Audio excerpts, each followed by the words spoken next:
Okay, welcome to Healthy Blog. I'm joined today by Shaun Pollard, who's the Chief Executive Officer of Halton Haven Hospice. How are you today, Shaun? Very well, thank you. Weather's lovely. It is, and the beautiful scenic surroundings we've got. A nice spot, basically. It'll make a change for all the office shots we seem to get on the blog, so thanks Yes. for bringing me outside. It's nice. You're extremely welcome. Okay, Shaun, well, anyone that's from Halton or the surrounding areas will know an awful lot about Halton Haven. I know I've got friends and family that have been through the place, and you do a wonderful job here. But I understand there's been a little bit of a change recently in the structure, so could you tell us what's been happening? Yeah, delighted. For the last 6 years, we've had a structure where we had two directors answering to the board, one of whom happened to be me, looking after all the fundraising side, the corporate side, and another director that looked after the clinical side. Now, that director has retired, gone to enjoy herself, so we've restructured the hospice back to something that's more conventional, really. So a chief exec, which is me, as from the 1st of July, and underneath that, a senior management team looking after the day-to-day operational stuff at the hospice. And that change, we've been phasing it in gradually since, I suppose, February, getting the senior management team up and running, getting all the detail that you need to get right, so that you hit the ground running, basically. And as from the 1st of July, that structure's come into place. So I've got a brilliant team of professional people working for me. Excellent. All of whom will look after the day-to-day running of the hospice, and then I can concentrate on the chief executive role, if you like. Excellent. And of course you have my predecessor Laura Nielsen here, who I know will be a real asset, so I'll just say hello to Laura because I'm sure she'll check the blog out. Oh, I'm sure she will. No, she's fantastic. She's in the next office to me, and she does a fantastic job for us. Brilliant. Okay, can you tell us a little bit about the activities and services offered at the Haven? Yes, we've got our service actually comes in 3 parts. Now, the most obvious part is the inpatient unit, where we've got 12 beds. Okay. Quite interesting, actually, because one of the other changes, and it kind of links to your first question, is that we now have a consultant medical director. So it's Dr. Avril Fountain is a consultant in palliative medicine. Right. And that means that the service that we offer is as good as it possibly can be. It was good anyway, I'm not saying it wasn't, but in specifically medical terms, it gives confidence to other health professionals to refer to us. GPs, for example. Okay. And our inpatient unit activity has grown exponentially, actually, just in the last 5-6 months since she's been in post. Right. So that is now an extremely busy unit, and it's just to the left of us as we sit here. That's the obvious bit of what hospice does. But as well as that, we've got excuse me, a day hospice, which offers 12 places a day, Monday, Wednesdays, Thursdays and Fridays. That too is extremely busy. Right. And then we have another service which is much less obvious, but it's our family support service. Okay.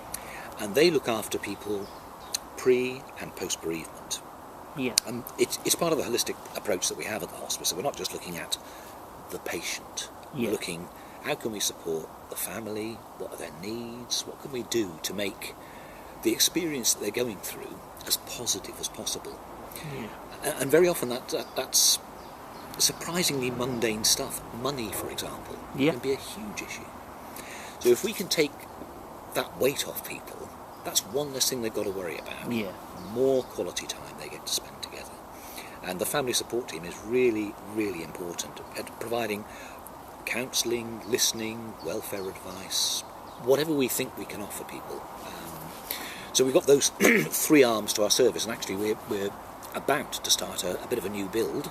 Okay. First new building since Dom's time. Right. At the bottom end of our car park, we were successful in getting £500,000 grant from the Department of Health. Oh, congratulations. Which was very welcome. It's going to be used to build a new family support centre, because the offices that 3rd arm of the service use are small, cramped, and we wanted to be able to give a dedicated space for our families to use. So hopefully, within about 4 or 5 weeks, building should start to be completed probably by about the end of February. Okay. And there'll be dedicated counselling rooms, meeting room for support groups. Oh, excellent. And interestingly, a thing called a men's shed. Which, yes. Oh. I'll have to come back for a visit for that. Yes. And the men's shed element is quite novel, actually. It's a dedicated space for bereaved men, and that might sound terribly incorrect politically, but actually it isn't. It's because it's that group who find it very difficult to access conventional support services. They're actually not terribly interested in conventional counselling or group work. If you give them a space where they can operate building things, chatting on the internet, the support comes much more naturally. And that's what we're creating as part of this build, and we hope that'll have a really significant impact on that group of people within Halton and their health and well-being. Well, I can imagine that would be really useful. I mean, maybe me and you aren't quite typical, but a lot of men do find it hard to open up and talk, don't they? And I've certainly found things like gardening and DIY and that to be very therapeutic. So I can see how that would work, and I'll be very interested to come back and maybe do a little feature on it. That would be fantastic. Well, that would be great. Yeah, we're very excited about that. Okay. As you know, the economic climate in the last couple of years has completely changed, and it's definitely affected our organisation, the VCA. I'm just curious to know how something like that affects, an asset like the Haven. It's an excellent question, because I mean, half of the money that we need to run the place we have to raise from the local community, and our catchment area in hospice terms is tiny. It's just the borough of Halton and just the very north of Cheshire. It's about half the size of if there is such a thing, a typical hospice. So it's a small pool in which we fish to generate £1.2 million. And to be honest, I was very concerned at first when, I mean, technically it's not a recession, we know that, but it feels like one. I was very worried when it was first biting, because I was thinking, well, will our fundraising suffer? Because we're not, again, unlike some hospices, we don't sit on a massive cash reserve of any sort whatsoever. We can't sit there thinking, well, it's okay, there's 3 million in the bank, because there isn't. So we've kept our eye on it, and to be truthful, we haven't seen an impact. One of the things we did was we introduced a fundraising team, which we didn't really have before. We had one person in charge of fundraising, but no other real resource. So we formed a professional fundraising team, and they're absolutely first class. Great. And they've helped to raise our profile and keep the income coming into the hospice that we need. So far so good, but my goodness me, we really need people to carry on being as generous as they are. Yeah, absolutely. I mean, I was saying to you earlier, wasn't I, your shops are a real asset. I mean, I don't know if you even appreciate this side of it, but the collapse of the economy has had an effect on everyone, and Halton's been hit quite hard. Extremely hard. Your shops are actually the most reasonably priced, nearly new second-hand shops I've ever come across. People, if they haven't had the luxury, get down and, there's some quality items there. I'm wearing a shirt I bought for £1 from one of your shops. Probably a £50 shirt. So you're doing great things for the community. It's quite the shop's operation is quite interesting, because we also work with the local authority and local housing trusts to help them with when they've got customers who are in need. They may, for example, have been, take an example, it might sound a bit extreme, but say somebody's released from prison. And they're allocated some social housing. Frequently they've got nothing. So they've got a shell, no furniture, no nothing. And we actually work with those organisations to provide those people with furniture, because part of the operation that we run it is furniture. I've seen your unit down on Pickle Farm Road. And our 3 vans are whizzing around the borough. So we try and give back as well as raising money, which obviously is the core of the shop's operation. But we hope they offer a good service. Well, they certainly do, and I certainly use them.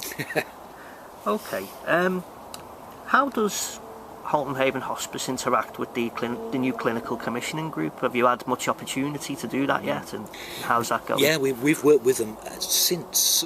Well, I mean, obviously they existed in shadow form for 12 months before going live in April. And we've worked as closely with them as we possibly could.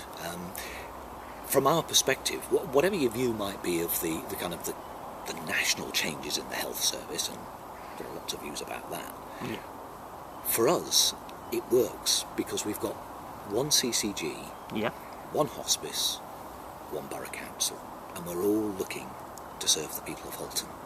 Right, okay. And that, from our perspective, is fantastic. Yeah. Previously, you'd be working with an organisation that maybe had health responsibilities across Halton and St Helens, and maybe going into Knowsley. So it was not as easy to make decisions for the people of Halton because there were other factors that had to be considered. Yeah. Now, the three organisations, Hospice, CCG, local authority, were all focusing on the same people.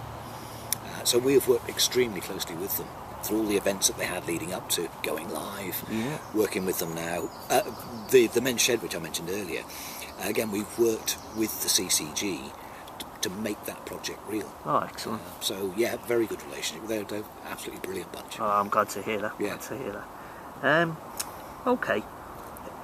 Have you used any of our tools that we have at the VCA at all? So, we have our Star Standard, Evolve, we have a catalogue called Here to Help that commissioners can use. So really, I just wanted to get one of our service users' views on that, really. Yeah, the Here to Help, we're part of that. The Star Standard is not quite appropriate for hospices because we already are so heavily regulated, and so many standards we have to meet. We looked at the Star Standard, and it's excellent, but there was nothing in there that was fresh and new for us because we already have to answer to quite a number of regulatory masters. I'm sure you do. So one more we didn't need. The publicity side of it, for example, what we're doing now, we find very useful, and also the volunteer referrals which you give us are again very, very important because our hospice, we've got 130 volunteers, and they perform absolutely vital services for us. We did a rough calculation. I'm not going to say it's precise to the nearest penny, but if you had to pay for all the things that our volunteers do for us, that includes the Board of Trustees, of course. It would cost us about £320,000 a year. Yeah, I can well believe it. Amazing. Well believe it. Yeah, and these are fantastic people that give their time up. Again, just to our left, we've got a greenhouse with plants growing. Our volunteer gardener who joined us this year, he's made all that happen. He keeps the grounds looking beautiful. He's recruited another volunteer gardener, and it's stuff that we don't have the resource to do, and they do it. They enjoy it themselves, and it really makes a difference to our patients. Oh, I mean, it's great to see some of the work that your volunteers have done, and they're fantastic. We love volunteers down at HVA, obviously, and the VCA. So it's great to see some of the work in action. Yeah. Okay, is there anything else that maybe we could do with the VCA to support Halton Haven? I think what you do already is fantastic. I mean, as I say, this is one example. You've got a lovely network throughout the voluntary sector locally, which can help us.